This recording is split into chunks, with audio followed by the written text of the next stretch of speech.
नमस्कार। कहानियों के इस सफ़र में आप सबका बहुत स्वागत है। आज हम सुनेंगे मुंशी प्रेमचंद जी द्वारा लिखित कहानी मृत्यु के पीछे। कहानी शुरू करने से पहले मेरा आप सबसे विनम्र निवेदन है, यदि मेरे द्वारा सुनाई गई कहानियाँ आप सबको पसंद आती हों तो कृपया मेरे चैनल को ज़रूर सब्सक्राइब करें और अपने मित्रों में भी शेयर करें। तो चलिए सुनते हैं। बाबू ईश्वरचंद्र को समाचार पत्रों में लेख लिखने की चाट उन्हीं दिनों पड़ी जब वे विद्याभ्यास कर रहे थे। नित्य नए विषयों की चिंता में लीन रहते। पत्रों में अपना नाम देखकर उन्हें उससे कहीं ज़्यादा खुशी होती थी जितनी परीक्षाओं में उत्तीर्ण होने या कक्षा में उच्च स्थान प्राप्त करने से हो सकती थी। वह अपने कॉलेज के गरम दल के नेता थे। समाचार पत्रों में परीक्षा पत्रों की जटिलता या अध्यापकों के अनुचित व्यवहार की शिकायत का भार उन्हीं के सिर था। इससे उन्हें कॉलेज में प्रतिनिधित्व का काम मिल गया। प्रतिरोध के प्रत्येक अवसर पर उन्हीं के नाम नेतृत्व की गोटी पड़ जाती थी। उन्हें विश्वास हो गया कि मैं इस परिमित क्षेत्र से निकलकर संसार के विस्तृत क्षेत्र में अधिक सफल हो सकता हूँ। सार्वजनिक जीवन को वह अपना भाग्य समझ बैठे थे।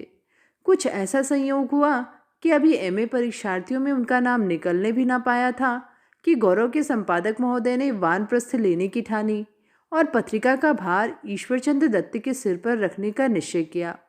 बाबूजी को यह समाचार मिला तो उछल पड़े। धन्य भाग कि मैं इस सम्मानित पद के योग्य समझा गया। इसमें संदेह नहीं कि वह इस दायित्व के गुरुत्व से भलीभांति परिचित थे, लेकिन कीर्ति लाभ के प्रेम ने उन्हें बाधक परिस्थितियों का सामना करने पर उद्यत कर दिया। वह इस व्यवसाय में स्वातंत्र्य, आत्मगौरव, अनुशीलन और दायित्व की मात्रा को बढ़ाना चाहते थे। भारतीय पत्रों को पश्चिम के आदर्श पर चलाने के इच्छुक थे। इन इरादों के पूरा करने का सुअवसर हाथ आया। वे प्रेमोल्लास से उत्तेजित होकर नाली में कूद पड़े। ईश्वरचंद की पत्नी एक ऊंचे और धनाढ्य कुल की लड़की थी और वह ऐसे कुलों की मर्यादा प्रियता तथा मिथ्या गौरव प्रेम से संपन्न थी। यह समाचार पाकर डरी कि पति महाशय कहीं इस झंझट में फंसकर कानून से मुंह न मोड़ लें। लेकिन जब बाबू साहब ने आश्वासन दिया कि यह कार्य उनके कानून के अभ्यास में बाधक न होगा तो कुछ न बोली।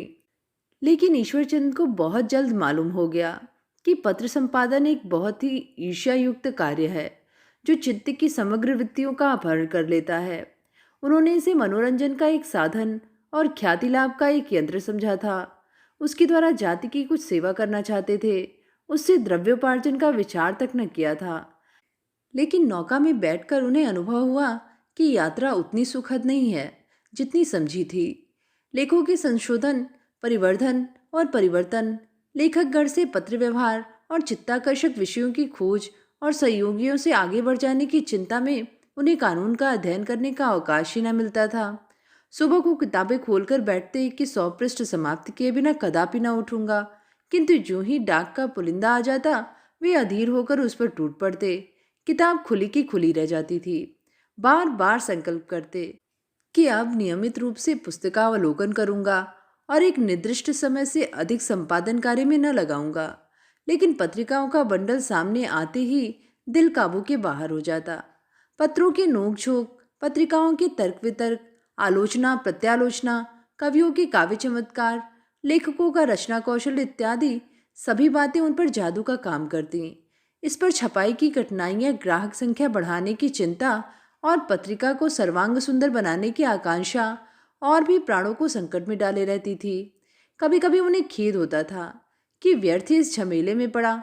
यहाँ तक कि परीक्षा के दिन सिर पर आ गए और वे इसके लिए बिल्कुल तैयार न थे। वे उसमें सम्मिलित न हुए। मन को समझाया कि अभी इस काम का श्री गणेश है और इसी कारण यह सब बाधाएं उपस्थित होती हैं। अगले वर्ष यह काम एक सुव्यवस्थित रूप में आ जाएगा और तब मैं निश्चिंत होकर परीक्षा में बैठूंगा। पास कर लेना क्या कठिन है। ऐसे बुद्धू पास हो जाते हैं जो एक सीधा सा लेख भी नहीं लिख सकते, तो क्या मैं नहीं हो सकता। मानकी ने उनकी यह बातें सुनी तो खूब दिल के फफोले फोड़े। मैं तो जानती थी कि यह धुन तुम्हें मटिया मेट कर देगी, इसीलिए बार बार रोकती थी, लेकिन तुमने मेरी एक न सुनी। आप तो डूबे ही, मुझे भी ले डूबे। उनके पूज्य पिता भी बिगड़े। हितैषियों ने भी खूब समझाया। अभी इस काम को कुछ दिनों के लिए स्थगित कर दो।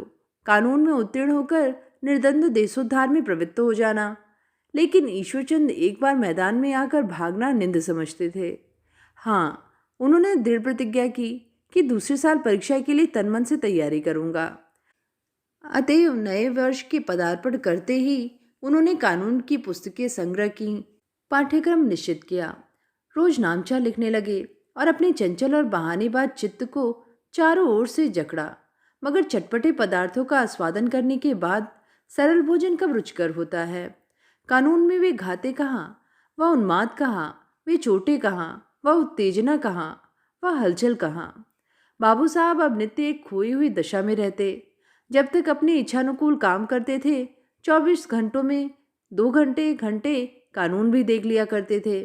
इस नशे ने मानसिक शक्तियों को शिथिल कर दिया था। स्नायु निर्जीव हो गए।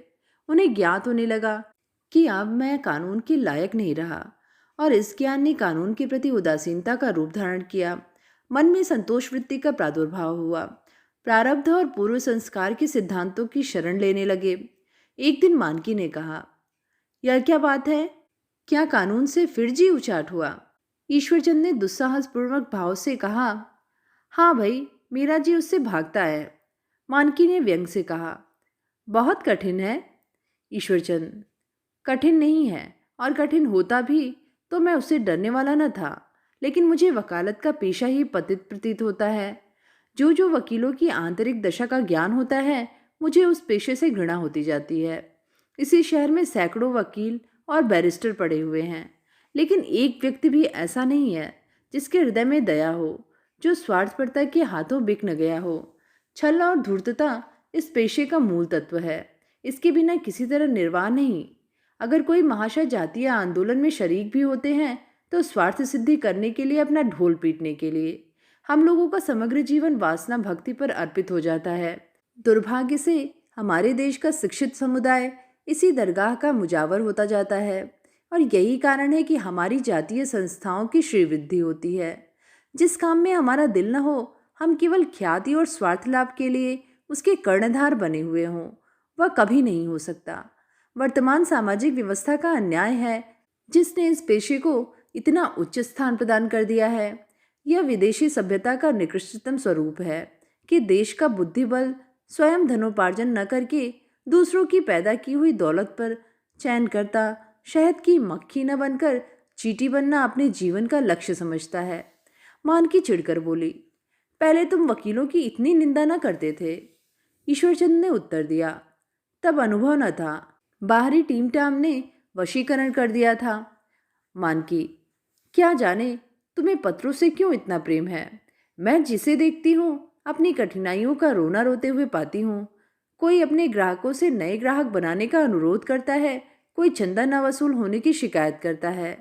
बता दो कि कोई उच्च शिक्षा प्राप्त मनुष्य कभी इस पेशे में आया है जिसे कुछ नहीं सूझती, जिसके पास न कोई सनद हो न कोई डिग्री, वही पत्र निकाल बैठता है और भूखों मरने की अपेक्षा रूखी रोटियों पर भी संतोष कर लेता है। लोग विलायत जाते हैं, वहाँ कोई डॉक्टरी पढ़ता है, कोई इंजीनियरिंग, कोई सिविल सर्विस, लेकिन आज तक न सुना कि कोई एडिटरी का काम सीखने गया। क्यों सीखे? किसी को क्या पड़ी है कि जीवन की महत्वाकांक्षाओं को खाक में मिलाकर त्याग और विराग में उम्र काटे। हाँ, जिनको सनक सवार हो गई हो उनकी बात निराली है। ईश्वरचंद, जीवन का उद्देश्य केवल धन संचय करना ही नहीं है। मानकी, अभी तुमने वकीलों की निंदा करते हुए कहा, क्या लोग दूसरों की कमाई खाकर मोटे होते हैं? पत्र चलाने वाले भी तो दूसरों की ही कमाई खाते हैं। ईश्वरचंद ने बगले झांकते हुए कहा, हम लोग दूसरों की कमाई खाते हैं तो दूसरों पर जान भी देते हैं, वकीलों की भांति किसी को लूटते नहीं। मानकी, यह तुम्हारी हठधर्मी है। वकील भी तो अपने मुवक्किलों के लिए जान लड़ा देते हैं। उनकी कमाई भी उतनी ही है जितनी पत्र वालों की। अंतर केवल इतना है कि एक की कमाई पहाड़ी सोता है और दूसरे की बरसाती नाला। एक में नित्य जल प्रवाह होता है, दूसरे में नित्य धूल उड़ा करती है। बहुत हुआ तो बरसात में घड़ी दो घड़ी के लिए पानी आ गया। ईश्वर, पहले तो मैं यही नहीं मानता कि वकीलों की कमाई हलाल है, और यह मान भी लूं तो यह किसी तरह नहीं मान सकता कि सभी वकील फूलों की सेज पर सोते हैं। अपना अपना भाग्य सभी जगह है। कितने ही वकील हैं जो झूठी गवाही देकर पेट पालते हैं। इस देश में समाचार पत्रों का प्रचार अभी बहुत कम है। इसी कारण पत्र संचालकों की आर्थिक दशा अच्छी नहीं है। यूरोप और अमेरिका में पत्र चलाकर लोग करोड़पति हो गए हैं। इस समय संसार के सभी समुन्नत देशों के सूत्रधार या तो समाचार पत्रों के संपादक और लेखक हैं या पत्रों के स्वामी। ऐसे कितने ही अरबपति हैं जिन्होंने अपनी संपत्ति की नींव पत्रों पर ही खड़ी की थी। ईश्वरचंद्र सिद्ध करना चाहते थे कि धन, ख्याति और सम्मान प्राप्त करने का पत्र संचालन से उत्तम और कोई साधन नहीं है। और सबसे बड़ी बात तो यह है कि इस जीवन में सत्य और न्याय की रक्षा करने के सच्चे सुअवसर मिलते हैं। परंतु मानकी पर इस वक्तृता का जरा भी असर न हुआ। स्थूल दृष्टि को दूर की चीजें साफ नहीं दिखती।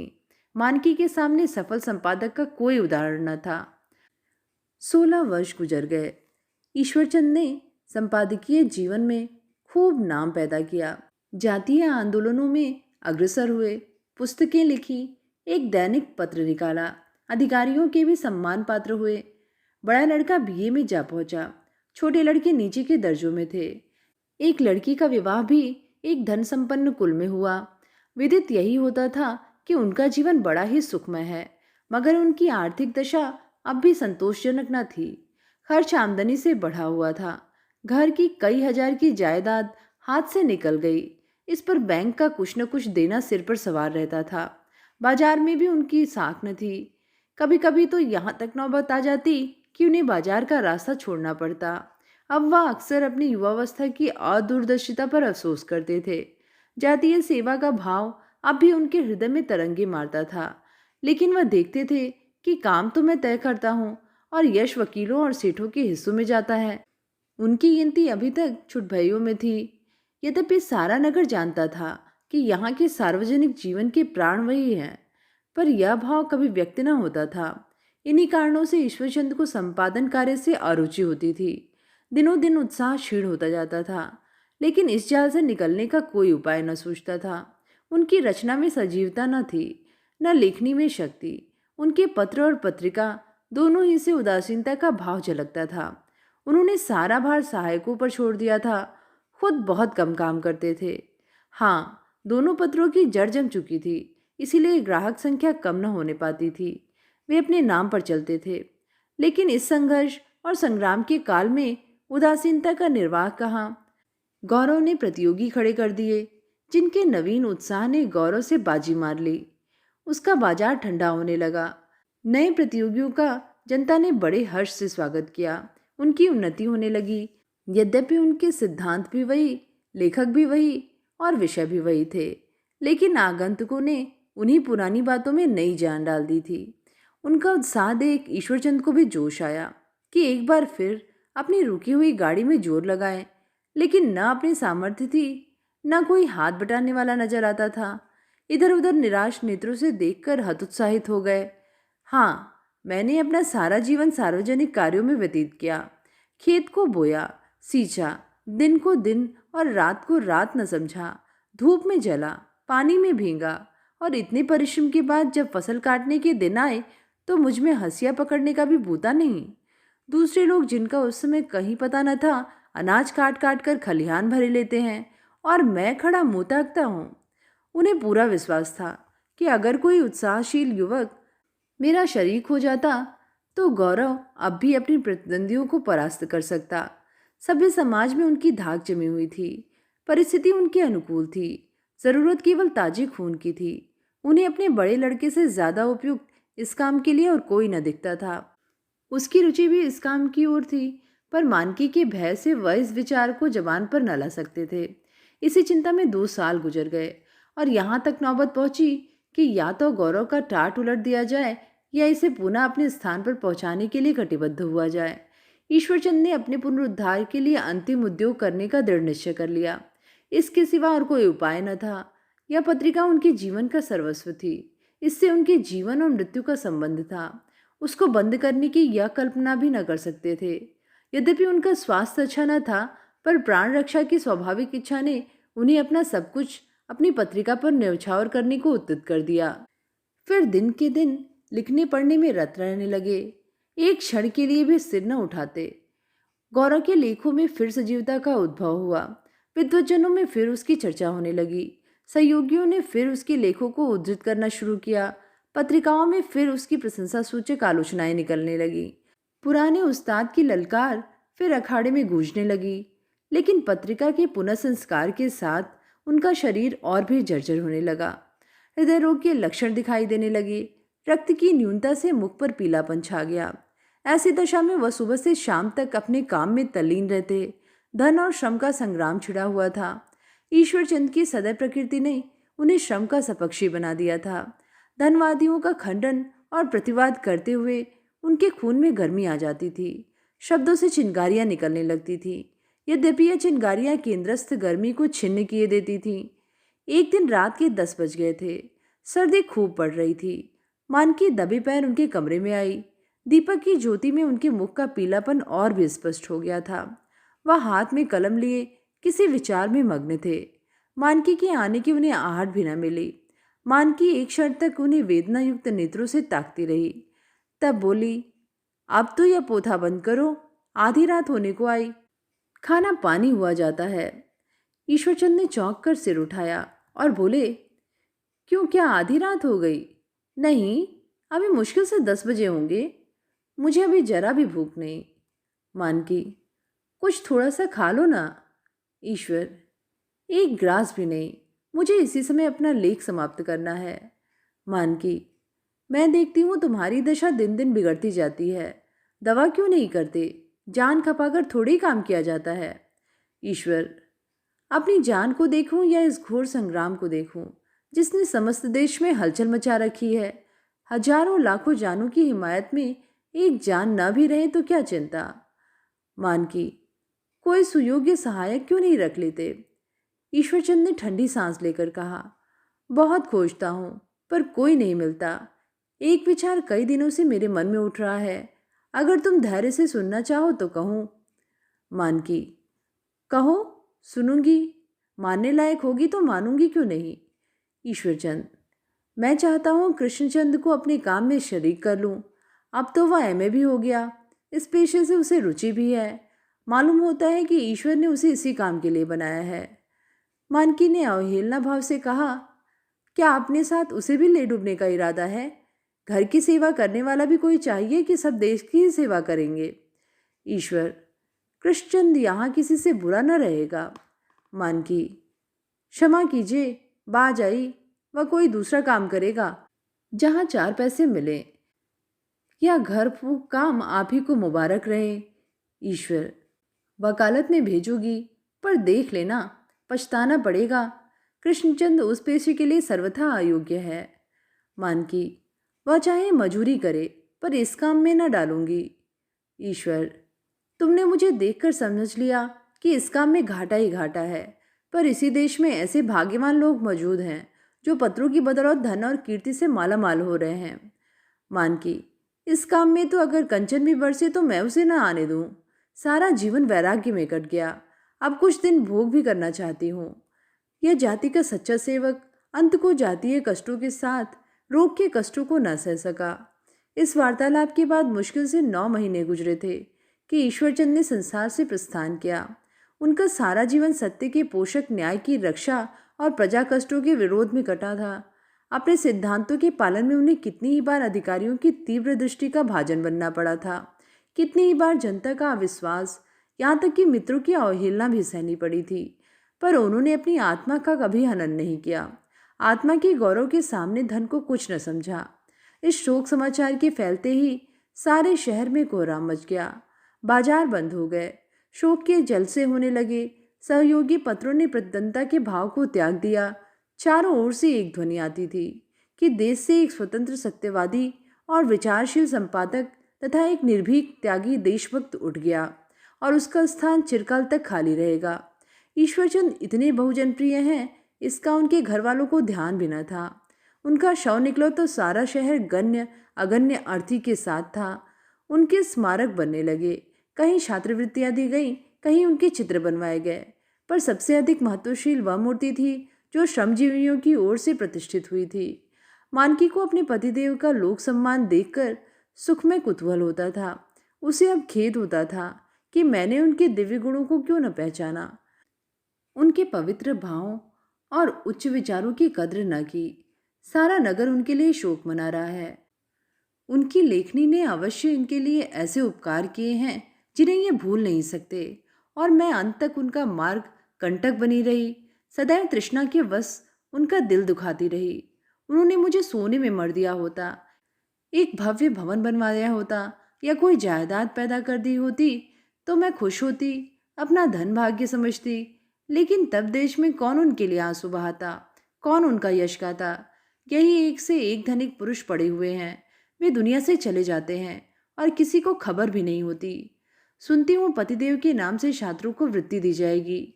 जो लड़के वृत्ति पाकर विद्या लाभ करेंगे वे मरते दम तक उनकी आत्मा को आशीर्वाद देंगे। शोक। मैंने उनके आत्मत्याग का मर्म न जाना। स्वार्थ ने मेरी आंखों पर पर्दा डाल दिया था। मानकी के हृदय में ज्यों ज्यों ये भावनाएं जागृत होती थी, उसे पति में श्रद्धा बढ़ती जाती थी। वह गौरवशीला स्त्री थी। इस कीर्तिगान और जनसम्मान से उसका मस्तिष्क ऊंचा हो जाता था। उसके उपरांत अब उसकी आर्थिक दशा पहले की सी चिंताजनक न थी। कृष्णचंद्र की असाधारण अध्यवसाय और बुद्धिबल ने उनकी वकालत को चमका दिया था। वह जातीय कामों में अवश्य भाग लेते थे, पत्रों में यथाशक्ति लेख भी लिखते थे। इस काम से उन्हें विशेष प्रेम था। लेकिन मानकी हमेशा इन कामों से दूर रखने की चेष्टा करती थी। कृष्णचंद्र अपने ऊपर जबर करते थे। माँ का दिल दुखाना उन्हें मंजूर न था। ईश्वरचंद की पहली बरसी थी। शाम को ब्रह्मभोज हुआ। आधी रात तक गरीबों को खाना दिया गया। प्रातःकाल मानकी अपनी विशेष गाड़ी पर बैठकर गंगा नहाने गई। यह उसकी चिरसंचित अभिलाषा थी, जो अब पुत्र की मातृभक्ति ने पूरा कर दी थी। यह उधर से लौट रही थी कि उसके कानों में बैंड की आवाज आई, और एक क्षण के बाद एक जुलूस सामने आता हुआ दिखाई दिया। पहले कोतल घोड़ों की माला थी, उसके बाद अश्वरोही स्वयंसेवकों की सेना, उसके पीछे सैकड़ों सवारी गाड़ियां थीं। सबसे पीछे एक सजे हुए रथ पर किसी देवता की मूर्ति थी। कितने ही आदमी इस विमान को खींच रहे थे। मानकी सोचने लगी, यह किस देवता का विमान है? ना तो रामलीला के ही दिन है, न रथ यात्रा के। सहसा उसका दिल जोर से उछल पड़ा। यह ईश्वरचंद की मूर्ति थी, जो श्रमजीवियों की ओर से बनवाई गई थी, और लोग उसे बड़े मैदान में स्थापित करने के लिए लिए जाते थे। वही स्वरूप था, वही वस्त्र, वही मुखाकृति। मूर्तिकार ने विलक्षण कौशल दिखाया था। मानकी का हृदय बांसु उछलने लगा। उत्कंठा हुई कि पर्दे से निकलकर इस जुलूस के सम्मुख पति के चरणों पर गिर पड़ूं। पत्थर की मूर्ति मानव शरीर से अधिक श्रद्धास्पद होती है, किंतु कौन मुंह लेकर मूर्ति के सामने जाऊं? उसकी आत्मा ने कभी उसका इतना तिरस्कार नहीं किया था। मेरी धनलिप्सा उनके पैरों की बेड़ी न बनती तो वह ना जाने किस सम्मान पद पर होते। मेरे कारण उन्हें कितना शोभ हुआ। घर वालों की सहानुभूति बाहर वालों के सम्मान से कहीं उत्साहजनक होती है। मैं इन्हें क्या कुछ न बना सकती थी, पर कभी उभरने न दिया। स्वामी जी, मुझे क्षमा करो। मैं तुम्हारी अपराधिनी हूँ। मैंने तुम्हारी पवित्र भावों की हत्या की है। मैंने तुम्हारी आत्मा को दुखी किया है। मैंने बाज को पिंजड़े में बंद करके रखा था। शोक। सारे दिन मानकी को वही पश्चाताप होता रहा। शाम को उससे न रहा गया। वह अपनी कहारिन को लेकर पैदल उस देवता के दर्शन को चली, जिसकी आत्मा को उसने दुख पहुंचाया था। संध्या का समय था। आकाश पर लालिमा छाई थी। अस्ताचल की ओर कुछ बादल भी होते आए थे। सूर्यदेव कभी मेघपट में छिप जाते थे, कभी बाहर निकल जाते थे। इस धूप छांव में ईश्वरचंद्र की मूर्ति दूर से कभी प्रभात की भांति प्रसन्न मुख और कभी संध्या की भांति मलिन देख पड़ती थी। मानकी उसके निकट गई, पर उसके मुख की ओर न देख सकी। उन आंखों में करुण वेदना थी। मानकी को ऐसा मालूम हुआ मानो वो मेरी ओर तिरस्कार पूर्ण भाव से देख रही हैं। उसकी आंखों से ग्लानि और लज्जा के आंसू बहने लगे। वह मूर्ति के चरणों पर गिर पड़ी और मुंह ढांपकर रोने लगी। मन के भाव द्रवित हो गए। वह घर आई तो 9 बज गए थे। कृष्ण उसे देखकर बोले, अम्मा, आज आप इस वक्त कहाँ गई थीं? मानकी ने हर्ष से कहा, गई थी तुम्हारे बाबूजी की प्रतिमा के दर्शन करने। ऐसा मालूम होता है वही साक्षात खड़े हैं। कृष्ण, जयपुर से बनकर आई है। मानकी, पहले तो लोग उनका इतना आदर न करते थे। कृष्ण, उनका सारा जीवन सत्य और न्याय की वकालत में गुजरा है। ऐसी ही महात्माओं की पूजा होती है। मानकी, लेकिन उन्होंने वकालत कब की? कृष्ण, यह वकालत नहीं की जो मैं और मेरे हजारों भाई कर रहे हैं, जिससे न्याय और धर्म का खून हो रहा है। उनकी वकालत उच्च कोटि की थी।